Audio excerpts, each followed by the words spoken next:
Welcome back to another episode of Her Expat Life. My name is Alexia, and here at Her Expat Life, our mission is simple. We aspire to advance and empower the lives of women who live and work abroad.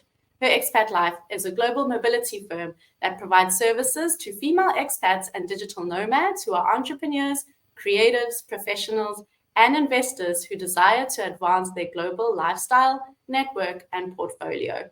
If you're interested in seeing our range of services, please visit herexpatlife.com to see how we can help you.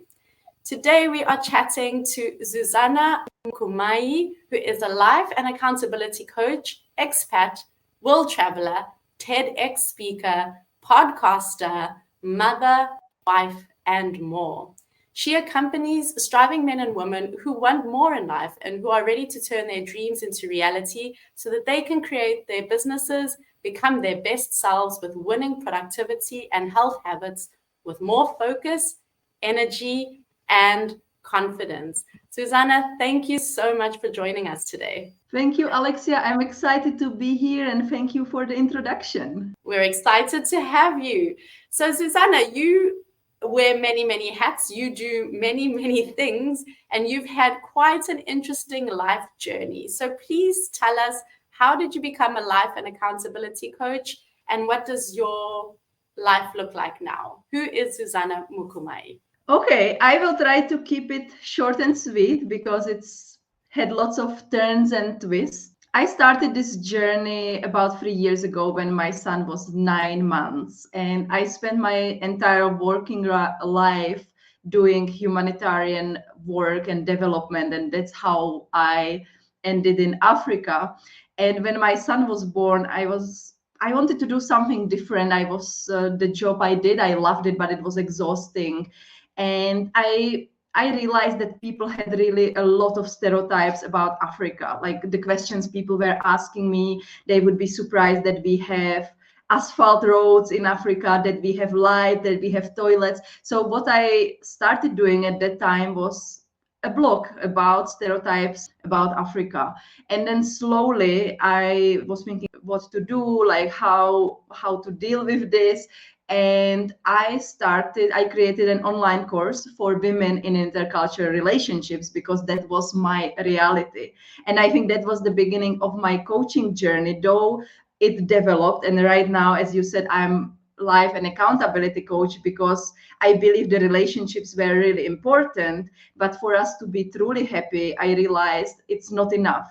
The great relationship is not enough for us to be happy. And it's so important to focus on all areas that matter to us in our lives. So that may be job or business, a community in the country we live in, because that's really a big one, I think, for most of us who live in a country we were not born to. Health, finances, everything is connected, and that's how I ended up doing what I'm doing right now. Mostly I help people to get stuff done so they can achieve their dreams and they can really do the stuff they said they will do. Amazing. Zuzana, our community is females who live an international lifestyle. So basically either they are expats or they are world travelers. So your experience of being in an intercultural relationship is something that can resonate deeply with our audience. What advice or what would you wish someone had told you to make your experience maybe easier about being in an intercultural relationship? Sounds like a simple question, but it's a tricky one. I came from the kind of background that I felt I was terrible with relationship, and I actually never really had a long-term relationship with a Czech guy. That's where I come from. So most of my relationships were with guys from another countries. It's not something I planned, but it always happened like that. So I'm wondering, I think what is really important is the communication. And I have people in my course, women in my courses, who told me it doesn't matter if you are in the intercultural relationship or a relationship with a guy from a village nearby, but the communication is really important because we come from different backgrounds, and what we call common sense might be not the common sense for somebody else. So I think the communication is the number one, really not having in our head thinking what they think, and really making sure that we are on the same page. For example, if I say I love having family, my partner might agree, yes, I love having family too, but it might mean completely different things. So really talking about everything in detail, when there is something we think, or it's obvious, or that's the only way, like it's not, like really like stating it loud. Sometimes it feels a bit silly saying these things loud, but I believe that's really important to make sure we are on the same page with our boyfriend or our spouse. Okay, so making sure, basically what I'm hearing is don't assume. Yeah, exactly.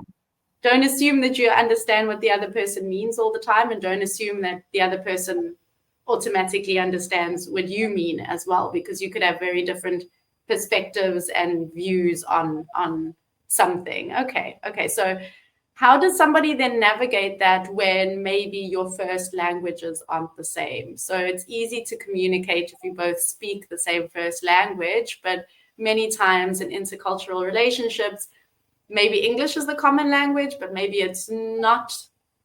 Different, maybe people have different levels of English. So what tips could you give people if they are trying to communicate in a language that isn't their first language? Yeah, this is an interesting one, because I know couples who couldn't speak, even they would have different languages, and they would still make it work, because the lack of the common language made them connect on a deeper level. But then also I know couples who couldn't really communicate well, and then the relationships didn't survive. So it's always different when we speak language that is not our mother tongue. It's extremely important to communicate, like as I said before, more clear, really not assume anything, having this space for doubt, because what we love doing, lots of us, is that the person says something and we interpret it in our own way, and that can lead to misunderstanding. We get upset, we start argument just because of our interpretation or what they said. So it might often, and it happens with my husband, like we are together 7 years. I believe that my English is good enough. For him, it's kind of like mother tongue together with one of the Zambian languages, but we still have like misunderstanding because of the languages. I think it's always the chance is there for the misunderstanding, and really not assuming this is what he meant. So if we are not sure, it might sound silly again, but just making sure that, oh, did you mean ABC? And asking if they really meant this. I think that's really important. And beyond the language, sometimes I love giving the example of me and my husband, like our first arguments, like big arguments we used to have in the beginning of our relationship, was about a TV. What happened is that I moved quickly. At that time I lived in Tanzania, I finished the relationship, then I moved quickly to Zambia, and he was really good in finding our own apartment, but we didn't have anything in the apartment. So there was a mattress, a gas stove, and a TV. And I come from the background when we would have one TV in the house, and you would just watch the TV when there was a specific movie, and then you would pay attention to the TV. And I was like, why there is a TV? Like, we have no furniture, we have nothing. Why there is a TV?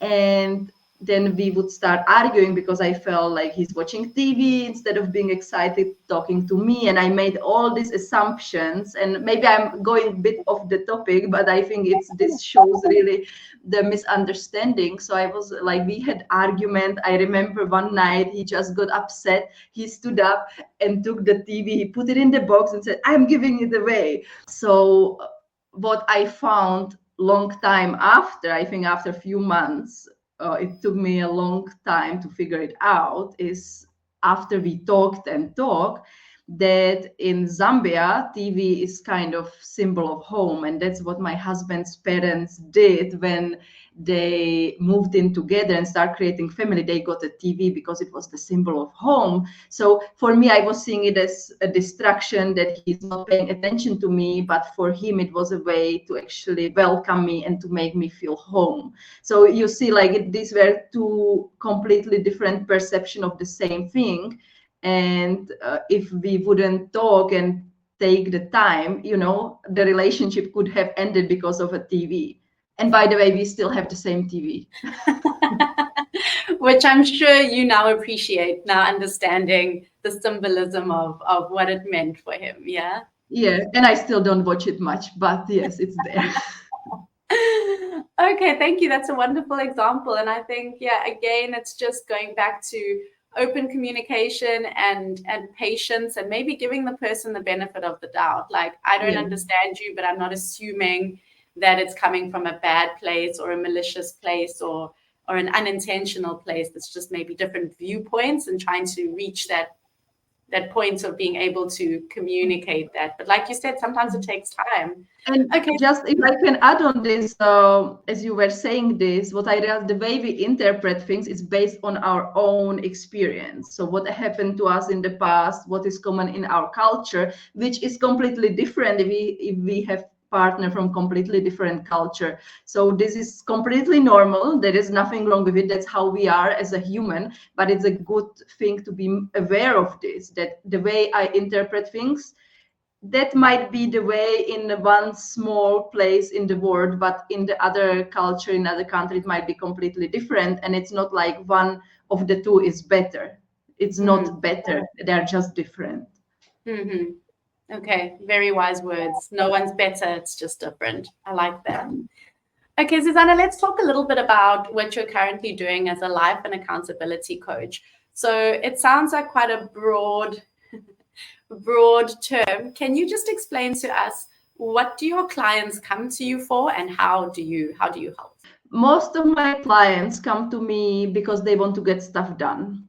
Maybe they have a business idea, or they already have a business, they have a project, they want to write a book, and they have not been progressing the way they would want. So usually they procrastinate, they are not that great with managing their time. Usually they have limited time. And when they find the time, they have no energy because they have a 9-to-5 job. Some of them have families.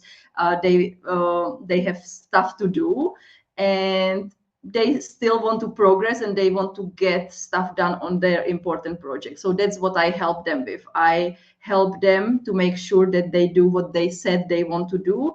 And lots of work with this is related to habits, because I believe ultimately most of the things we do in our life, it's out of habit. Like, that's how we function as a human. And it's not just habits as in working out or eating healthy, but also the way we think it's habitual, like the way we see ourselves. Am I good enough? Or maybe I'm not good enough. Or maybe we grew up in a way that I am the person who never finishes stuff. That's also a habit. So what we end up doing together is making sure that we create habits that serve my clients and help them in getting where they want to be. And then we try to get rid of the habits that are not that helpful, and they would be better off without them. Okay, so you're making me think of something that I've been curious about for a long time. So I've seen on social media, a lot of people are talking about your morning routine and how important it is. And, there's been books like the 5 a.m. Club, get out of bed at 5 o'clock in the morning, let that be your habit, start your day early. What are your thoughts on this, on morning routines, on getting up early, on just... is that a habit that everybody should strive for? Does it work for some people and not others? And should we feel pressure to all be part of the 5 a.m. club? What are your thoughts on this idea of habit of starting your day early? Yeah, I love this topic, and I think that waking up at 5 a.m. doesn't work for everybody. And that's what I tell to myself, because I'm my first experimenting ground. I really try to walk the walk. And I tell this to my clients: what we need to do, we need to find what works for you in this situation you are in right now. So waking up at 5 or 6, it's a wonderful idea. I had bought into it in one time. I really tried to wake up at 6 a.m. I managed, but then by 9 in the evening, I was sleeping on the sofa and my son was jumping on me. And I was like, no, I don't want to be sleeping at 9 in the evening on the sofa, having no time to chat with my husband. So it didn't work for me. And what I have done is like, okay, I still want to have that time in the morning, because mornings are the times when I'm the most energetic, when I can think. And I still want to have the time when I'm alone. There is nobody jumping on me. There is nobody talking to me. I can just sit on our veranda, watch the garden and see the birds. So what I did is like, it's like, okay, I'm not waking up at 6. It's not working. So I was like, okay, I will wake up just before my son goes to school. I prepare him for the school. And then the moment they go off with my husband, because he's the one taking him, that's like 7:20. That's when I go and exercise on the veranda. And then I have the time between 8 and 10 for myself. So I adjusted it and then I got what I wanted out of it. So, and I say this to my clients all the time, like, what works for Tony Robbins might not work for you, or what works for me might not work for you. We really need to find a specific routine or specific habits that will serve you in the best possible way. Okay, I'm relieved to hear that, because I'm not a morning person, and I was like, will I ever be successful in life? Because I'm not getting out of bed at 5 o'clock in the morning. So that's a relief to hear that we just need to create our own kind of schedules that work for us. Yeah. And that made me think of one of my long-term clients. She has been with me 2.5 years. And I remember we had this conversation and she's like, I want to wake up in the morning, but I just hate it. And I am not a morning person. And I was like, I asked her, who says that you have to wake up at 8? You have your own business. What would help you like to really start the day with the great energy? And she was like, oh, you're right, I don't have to start working from 8. So what she has done is like, okay, I wake up, I don't remember what time was it was maybe 8 or 9, but then until 11 I don't work. I have my breakfast, I do my thing, I start working at 11, and then that's what worked for her. Okay, so basically one size does not fit all. Yeah, because we're all different and we all have different expectations and ways of working.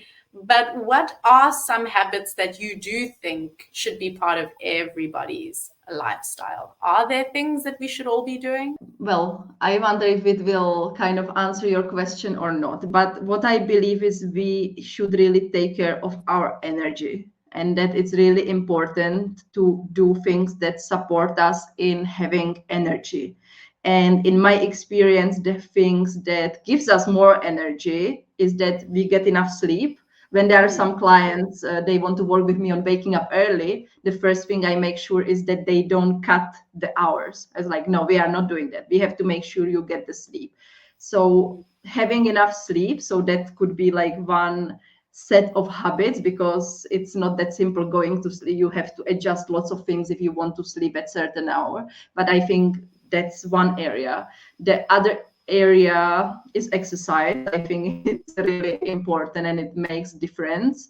Then eating better food and drinking. The less common, which are not talked that much about when it comes to energy, what I think is really important for our energy, and then habits related to this, is to make sure we can focus. And because this world is so distracted, and I just read recently that some research suggested that in a working day, the 8 hours, we waste about 25 to 37% in distraction of that time. So it's a huge amount of hours. So I believe if we are really able to focus on one thing, what we are doing, it also gives us energy, because it minimizes that clutter from distraction. And then sorry.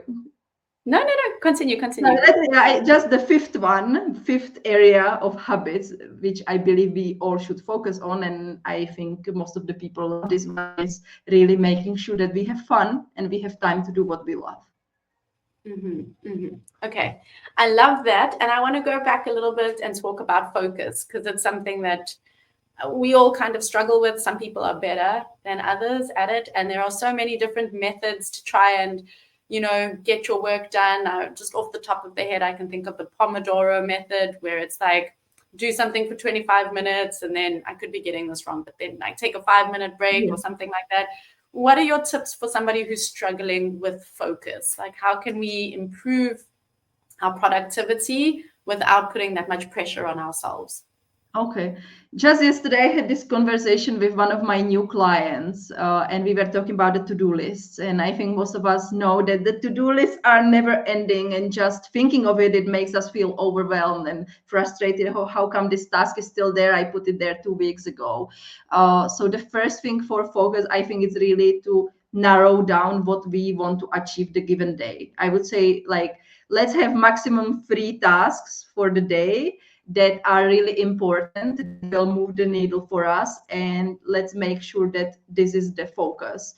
What I like doing is really what works for me, but I know it doesn't work for everybody, is having the clear time. Now this is what I am doing, and this is not to say I'm perfect in this and that I don't get distracted. Of course, we all get distracted, but that really helped me, like saying, like, now it's 11, I am spending 30 minutes on working on my website.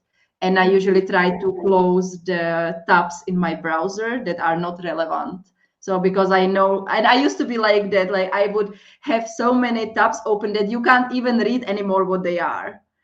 So I try to keep it a bit low. Now I think I have like 8, or when I'm trying to see on my computer. So I have about 5 that I keep open because that's my time tracker, the calendar, the task kind of windows. But then I try to close what is not important and to reduce the distraction. And usually I also try to throw the phone away. So I have a small basket on the window, which I cannot reach from where I'm sitting. So I have to think twice if I want to just randomly check a notification on Instagram.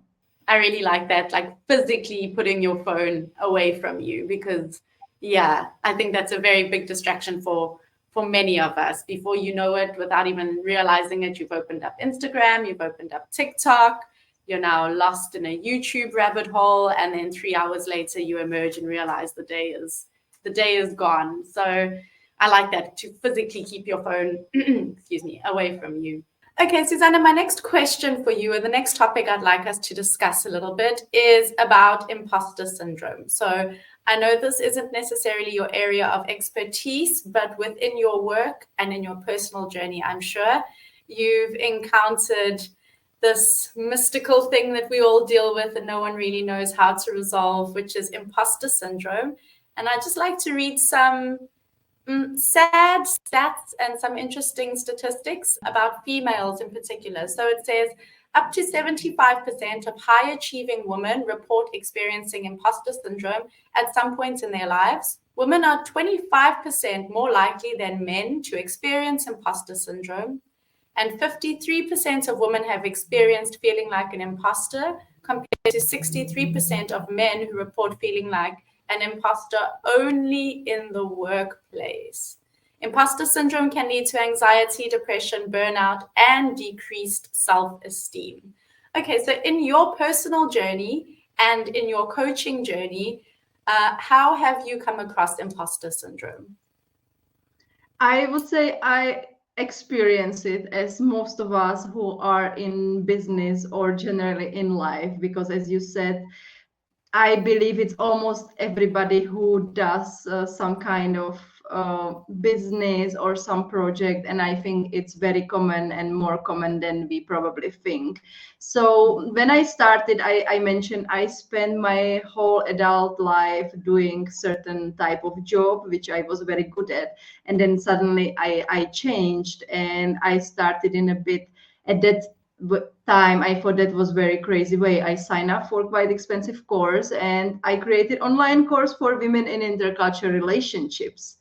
And then I got the first paying client, and I remember thinking, oh my goodness, like what am I going to do now? Somebody paid for my services. I started based on my own experience. That's where I was coming from, but all these like fears and doubts came in. It's like, what if she finds out that I'm completely useless? I don't give her any useful advice. Maybe her relationships becomes even worse, and like all these fears and all these doubts. So that was the first time I came across this, because now I can pretty much deal with the different thoughts about the qualifications and stuff like that. I have my own opinion, and we can chat about it later if that's something interesting. But at that time, it was really, really scary. I have done it anyway. That's one, I think that's the great skill we all want to learn, that the imposter syndrome, we might be having it. We all have this inner critic in our heads telling us we are not good enough, we are not beautiful enough, we are not slim enough, whatever we tell ourselves. So we all have it, and these voices, I believe they will never go away. But what I do believe, and that I can see on myself and my client, is that we can learn how to not to listen to these fears, and how to not listen to these voices telling us not to do stuff. And that's what I did. I spent 3 months working with this woman, and actually then we ended up working together for almost another 2 years. So that was kind of proof that I was not completely terrible. So what I think what we need to do, and maybe I'm skipping the question, so I will stop talking after just this, is that we can learn how to overcome it and still do the stuff even if we are scared, and it will become easier and easier. Definitely not over talking. This leads me perfectly to my next question. So we know what we need to do, but how do we do that? So what are some practical tips, or what are some ways that people can work through this imposter syndrome? Because it can be quite intense when you're going through it. Like, it really does sound like an overpowering voice in your head telling you, I don't know if you can do this. I don't know if this is possible. So what are some tangible things that people can do to try to overcome this? So one thing that comes to my mind is really writing down the list of achievements you have done. I think my coach made me do this once actually, so maybe I am borrowing that from her. But I remember I was shocked because she told us, write all your achievements and wins over the past 10 years. Which feels like a really long period. But then when we sit and start writing things, we will see we have done lots of amazing stuff. Like in my case, I wrote like my dream was to live in Mongolia, and I managed to get a job in Mongolia. First week in Mongolia, I wanted to cry, and I thought I will be fired because I don't know what to do. And then I got really great review from my boss. So remembering all these moments, which are even not related to what we are doing now, I think it helps us to build the confidence. So if you are listening to this interview and have been battling this fear that you are not good enough, after listening, take your journal and really write down your wins, your achievements over the past 10 years. And I am sure that list is not going to be short. So that's one thing that comes to my mind. And the second one, it's a bit of like mental games, as I was talking about these voices we tell to ourselves, like, oh, you shouldn't do it. There is 100 other coaches who are doing the same thing. Why do you think you are more special?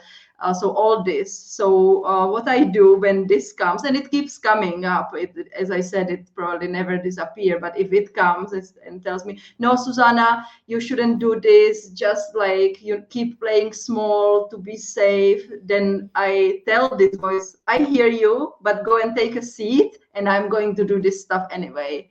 So having this kind of imaginary conversation with that voice, and really standing for what you want to do, and then do it even if you are scared. Mm-hmm. And I don't know if you have necessarily a scientific viewpoint from this, but let's talk about your opinion. So we read some stats that imposter syndrome impacts women generally more than men. Why do you think this is the case? And do you think that it's always linked to self-esteem? Like, where do you think this root comes from, and why do you think women are impacted more in general by imposter syndrome? Yeah. So in my opinion, as you said, like I don't have any like scientific backing, but as I was thinking about this question before we started chatting, I was thinking that there might be a good chunk of our history to do with this, because historically women were meant to be the home caretakers, take care of the kids, and men were the people doing stuff. So I think like all this history of women being in the back seat and getting some of the rights which we believe are completely normal just recently, I think that might have played a big role in how we were brought up and how these thoughts came up. Because it's just, I think it's similar as like more women than men have issues with the how we look, how our bodies, because of the same thing. So that's just my opinion, that sometimes the history goes deeper. And I have been observing this with myself, maybe not specifically to the imposter syndrome, but because I come from Czech Republic, and luckily I was born a year before the communist period ended. But my parents, they basically spent most of their life in the communist era, and then when I started coaching, I shifted to English. And it was so difficult for me to coach native speakers. I had like this, like I was like, how can I coach this person from the US or from Australia? My English, I have this strong accent, like all these thoughts. And why I'm sharing this, I have a very good friend now. She's a coach. She's American, and we were supposed to coach together just to exchange and practice. And I remember before the first session, I was like, I can't do it. Like, she's American. And then we had a coaching session, basically, when we had a conversation, like, what is this about? And I realized it's because of my historical background. And even if I didn't live it, I was 1-year-old baby when the communism ended. But it was in me, like the kind of historical feeling that whatever is from the West, it's good. Like the US is something like amazing. Meanwhile, whatever is from the East, it's the evil. And then that's why it was so difficult for me to coach American clients. And then I started, now I don't think about it anymore. That was a year ago. So I think like the imposter syndrome might come from something similar. I don't know exactly what, but I can imagine like it's somewhere deep in us, in our, like in the past generations, because of the history. Yeah, I think that's very insightful, and thank you for sharing that. I think, yeah, a lot of people can agree that imposter syndrome almost feels like something out there is better than I am for this position, whether it be based on knowledge, skill set, experience, where you are, where you come from. A lot of people feel that that prejudice or bias is going to make people see them differently. So thank you for sharing that. I think that is very, very insightful. Okay, so I want us to step a little bit away from imposter syndrome and talk a little bit about goal setting. Okay, so setting goals for some people is a very easy thing to do. They know exactly where they're going, what they want to do, when they want to achieve it by. For someone who's feeling a little bit lost, how would you, or someone who's not necessarily that good at goal setting, what advice can you give, or what guidance can you give to setting goals and able to meet those goals? Is there like a plan or a strategy that can help someone? Okay, I love this question because this is like what I do and love doing, but it's also a big topic. So I will try to pick some of the most important things. So the first one, you said that some people they don't know where they want to be in 5 years or 10 years. And the traditional approach when it comes to goal setting is like, where do you want to be in 5 years? And I have some existing clients for whom this was struggle, and it's like, what's wrong with me? I am in my 40s. I don't know where I want to be in 5 years.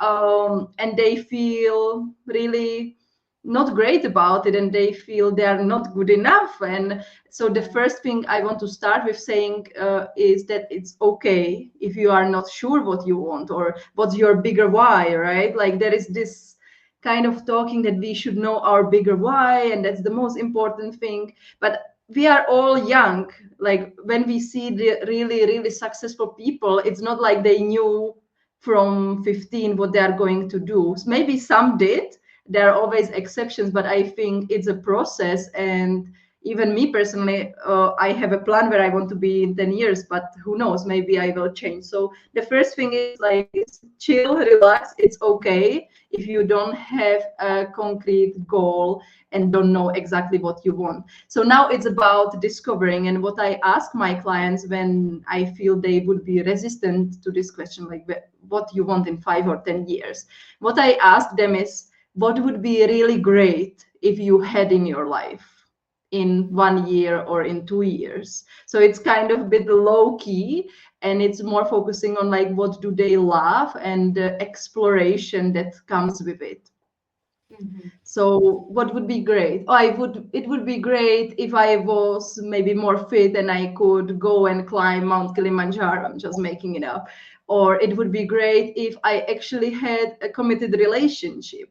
And this kind of just nothing in detail, but just allowing themselves to dream a bit. What would be great to have in life? And then when it comes to the goal setting, I have my way how I do it, which I usually share with my clients. But again, there is no one size fits all, and everybody can do it according to the way that works for them. But I feel it's always good to have a bit longer vision. So I have a 5-year plan, which is quite general. It's more about where I want to. I know that I maybe in 5 years I would like to write a book. I would like to have bigger team. I would like to be spending more holidays abroad and this kind of thing. Why this is important is because we all have limited time and energy. And we want to make sure that whatever time and energy we have, because we have jobs, we have children, we have husbands, whatever we do in those moments we want to do things that take us closer to those goals we set, or those things which we think would be great. Okay, so I love that. So it's kind of like what would bring you joy or happiness, and then breaking it down to what can you do in small doses that will eventually lead you there in your time frame. Okay. Yeah. So for example, me personally, and because I love planning, and that's, I guess I am accountability coach because something that comes easily to me. So for me, I do it maybe a bit more robust than other people. But so I have like the 5-year, then I have yearly plan, then I do quarterly, then I do weekly, and the daily. So like that's how I do it, so that everything feeds to like the next bigger goal. But for some people it doesn't work, and then I work with them like to figure out what works. But I think it's really important like to know where we want to go and be able to take even the tiniest step as soon as we can, and as frequently as we can. Okay, then my next question is, imagine someone has figured out their goals, where they want to be going in 5 years' time, and they're super motivated for the first month. And then after that, it gets a little bit more difficult, and the motivation starts disappearing, and all of a sudden you're like, oh, maybe I'd rather just do something else than do this thing that I committed to a month ago. How can people create sustainability, long-term sustainability for their productivity habits? So how can we create things that will keep us motivated, or what can we do to stay motivated, to maintain this energy? Okay, I was making few notes. There are a few things I wanted to mention. So first, again, this is very normal. That's how most people experience this. We all know what happens in January after the New Year's resolution. And generally, motivation, it's like this kind of thing. There are times we are less motivated, times we are more motivated. For us women, it also depends on the cycle, right? Like there are moments when we just want to sleep and we don't want to do anything. So there are lots of things in the play. So don't be too harsh on yourself if you are not motivated all the time. It's normal. The one thing that I find helpful is, because naturally as humans we are lazy, we don't want to do difficult stuff. So if whatever we want to do, like working on something daily, or working out, eating better, like I believe the best strategy is to create a habit out of it. because then it becomes automatic, and like it doesn't require that much willpower, because willpower is limited. So how to go about this, and again, it has lots of layers, but the main one I would say is we should find ways how to make what we want to do easy for us, and we should find ways how to make something we don't want to do very difficult. So let me use the convenient example of not eating sweets or not eating chocolates. I guess many people can relate to it, and it was my personal fight for many years. If we want to stop eating chocolates, one of the strategies may be just not buy it. Don't have it in the house, because if it's there in the fridge or in the cupboard, it's so easy to get it. And I was the type of person, if I open the chocolate, I finish it. There is no way I can eat cubes. So I wouldn't buy it. And then I think twice. Like in my case, I would have to call a taxi, drive to a shop for 15 minutes. And like in most cases, I'm just not going to do that. So finding ways how to make what we don't want to do really difficult, and how to make what we want to do really easy. Another example would be, for example, me. I hate changing clothes for exercising. Like that's something like I just don't like doing it, but I also want to exercise consistently. So what I do, I just exercise in my pajamas in the morning. It's like, who cares? Like nobody's watching me. Why should I be changing? I do 20 minutes, so it's not like I'm drenched in sweat. I just exercise in my pajamas, and that's how I'm able to be working out 7 times a week, because I don't have to worry about changing clothes. So these are 2 examples how to make things easy and difficult for those behaviors we don't want. Great. I have 2 other points. Please tell us, please share. Okay, the second point is around Slide Edge, which is also a book which I would really recommend reading. But the whole idea is that when we want to achieve something, those small actions we take every day, they have the compounding effect. It's like this kind of the same way as saving money. When it feels like if we would save, I don't know, £1 every day, feels like nothing, why we should do it. And it's easy to do, but it's also easy not to do. But so we don't see the result over 1 year. We would have about £365. It's not much. But then after 20 years, like it would go up. And that's how is it also with the habits and exercising and doing small tasks. It may feel that 10 minutes exercising every day doesn't make any sense. It doesn't make any difference. We don't see the results so fast. But if you start doing it consistently and you keep doing it, I promise you are going to see the results. And the same trend, it works also for the negative activities. So if I eat chocolate every day, I'm not going to become fat immediately or unhealthy immediately, but in 10 years, I will probably see the negative effects of it. So this is one thing I find very useful, and it really motivates me to know that I might not see the result immediately, but in the long term, it's going to pay off. And the last point is accountability. There are many people who work so much better when they have external accountability. So for most of my clients, that's why I come in, because they know they are going to meet me on Monday, and I'm going to ask them if they exercise 3 times, as they said last week. So this is something what really helps people. And it doesn't have to be in the form of a coach. It can be, just sharing it over Facebook, or just kind of saying it loud to somebody. There are different ways, but for many people, this is what helps them to be more productive. Okay, I really like that, especially accountability, because for me, like thinking about gym, if I tell my friend, okay, I'm going to exercise with you on Saturday, for example, then I feel a lot more, I wouldn't say pressure in a bad way, but I feel like I have to show up because someone's expecting that of me. So I think accountability buddies, whether it is a life coach or a friend or just someone you can speak to, I think that's a really great idea. Zuzana, how can people get hold of you? And do you have anything exciting that you'd like to share with us? What is happening in Zuzana's world of coaching?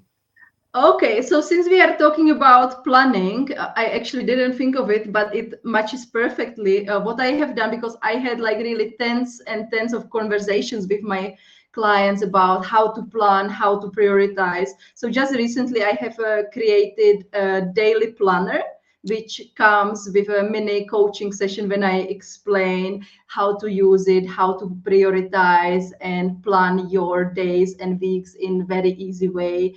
And there is some really fun metaphor I use for explaining the planning, which I borrowed from cooking, which I thought was fun. So you can grab it for free on my website. That's zuzanamukumayi.com/free planner.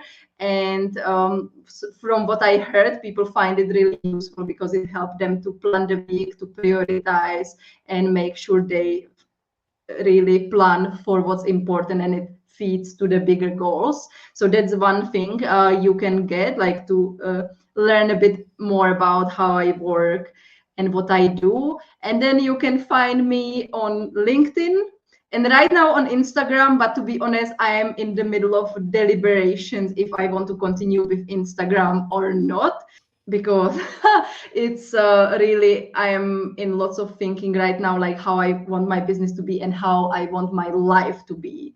And it seems that Instagram is not so much in alignment with that. But probably even if you go there, if you listen to this in a few months from now, in case I'm not there, you will probably find the direction where to find me. So yeah, let's say LinkedIn, Instagram for now, and I'm sure there will be a way you can get in touch. Perfect. We'll also make sure to include your contact details below for anyone who wants to get in touch with you. Zuzana, thank you so much for taking the time to speak to us today. We had a few challenges setting up today's interview, but I'm glad we finally made it happen. And we look forward to chatting to you in the future and seeing what exciting things are happening on your end. It was my pleasure, Alexia, and everybody listening, and have a wonderful day. Thank you so much. If you enjoyed this video, please make sure to subscribe. Make sure that you follow what we are doing on this channel. We continue to bring you content that is relevant if you are a female expat, digital nomad, entrepreneur, or a woman who is just curious about advancing her global lifestyle. Make sure to follow us on Instagram. We also have a very active Facebook page where you can engage with expats and female entrepreneurs from all corners of the world. We also have a wonderful app that is all about building community internationally and meeting females who are sharing the same journey as you. We would love to hear your comments and feedback. Tell us in the comment section how you felt about today's conversation, if you've ever suffered from imposter syndrome, and how you feel about productivity, and any other future topics you would like us to cover. And until next time, thank you so much for listening.